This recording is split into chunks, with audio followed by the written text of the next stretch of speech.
നിറമാല വഴിപാട് കഴിച്ചാലുള്ള ഫലം അഭീഷ്ടസിദ്ധിയാണ്. ഗണപതി ഹോമം കഴിച്ചാലുള്ള ഫലം വിഘ്നങ്ങൾ മാറി ലക്ഷ്യം കൈവരിക്കലാണ്.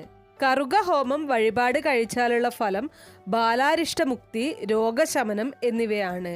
മൃത്യുഞ്ജയ ഹോമം വഴിപാട് കഴിച്ചാലുള്ള ഫലം കഠിന രോഗ നിവാരണം, സകലവിധ പാപമോചനം എന്നിവയാണ്. തിലക ഹോമം വഴിപാട് നടത്തിയാലുള്ള ഫലം പ്രേതോപദ്രവങ്ങളിൽ നിന്ന് ശാന്തിയാണ്. കാളികാ ഹോമം വഴിപാട് നടത്തിയാലുള്ള ഫലം ശത്രുദോഷ ശമനമാണ്. ലക്ഷ്മി ഹോമം വഴിപാട് നടത്തിയാലുള്ള ഫലം ധനാഭിവൃദ്ധിയാണ്.